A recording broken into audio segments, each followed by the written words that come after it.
বাংলাদেশ সীমান্তের কাছে ঘাঁটি গেড়েছে পাকিস্তানি গোয়েন্দা সংস্থা আইএসআই। আসাম সীমান্তের কাছে উলফা ক্যাম্পকে সক্রিয় করতে একত্রিত হচ্ছে আইএসআই ও বাংলাদেশি অপারেটিভরা। এবার এমন দাবিকে সংবাদ প্রকাশ করেছে ভারতীয় সংবাদপত্র দ্য ট্রিবিউন। তবে সেই প্রতিবেদনকে সম্পূর্ণ ভুয়া বলে দাবি করেছে প্রধান উপদেষ্টার প্রেস উইং। বিস্তারিত জানাচ্ছেন আরিফ হাসান। ৫ আগস্টে বাংলাদেশের রাজনৈতিক প্রেক্ষাপট পরিবর্তন যেন মাথা ব্যথার কারণ হয়ে দাঁড়িয়েছে প্রতিবেশী ভারতের। বাংলাদেশ ইস্যুতে যেন উঠে পড়ে লেগেছে দেশটির রাজনৈতিক নেতা থেকে শুরু করে গণমাধ্যমগুলো। বাংলাদেশ নিয়ে দেশটির মিথ্যাচার যেন থামছেই না। এবার নতুন আরেক বানোয়াট সংবাদ প্রকাশ করেছে দেশটির সংবাদপত্র দ্য ট্রিবিউন। সংবাদ মাধ্যমটির দাবি, বাংলাদেশ সীমান্তে ঘাঁটি গেড়েছে পাকিস্তানি গোয়েন্দা সংস্থা আইএসআই। ওই প্রতিবেদনে বলা হয়, আইএসআই ও বাংলাদেশি অপারেটিভরা আসাম সীমান্তের কাছে উলফা ক্যাম্প সক্রিয় করতে একত্রিত হচ্ছে। তবে সংবাদ মাধ্যমটির সেই প্রতিবেদন সম্পূর্ণ ভুয়া বলে দাবি করেছে প্রধান উপদেষ্টার প্রেস উইং। একই সঙ্গে এটাকে ভারতের মিথ্যা প্রচারণার অংশ বলছে প্রেস উইং।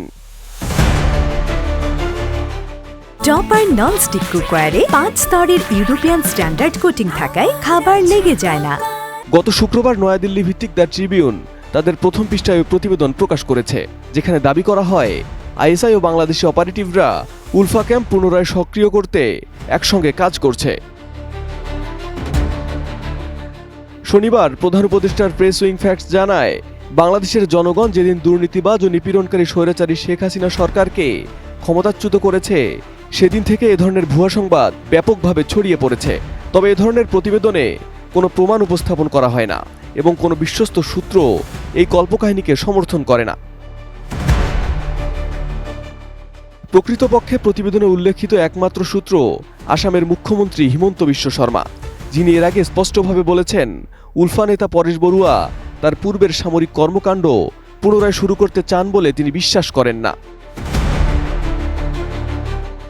বিবৃতিতে উল্লেখ করা হয়, গোয়েন্দা সংস্থাগুলো সন্দেহ করছে বড়ুয়া শীঘ্রই মুক্তি পেতে পারেন বলে ট্রিবিউন দাবি করলেও বাস্তবে তিনি আগেই মুক্ত এবং বর্তমানে চীনে বসবাস করছেন বলে ধারণা করা হয়।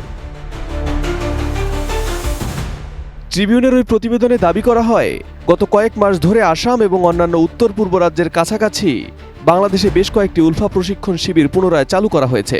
শেখ হাসিনার শাসনামলে এই শিবিরগুলো বন্ধ করে দেওয়া হয়েছিল বলেও জানানো হয়। ওই প্রতিবেদনে বলা হয়, বাংলাদেশে চলমান রাজনৈতিক অস্থিরতার কারণেই এই শিবিরগুলো আবার চালু করা হয়েছে। প্রেস উইংয়ের মতে এই প্রতিবেদনটি পুরোপুরি কল্পকাহিনী এবং শুধু দ্য ট্রিবিউনের সাংবাদিকদের কল্পনাতেই রয়েছে, যা অন্য কোথাও সত্য বলে খুঁজে পাওয়া যাবে না।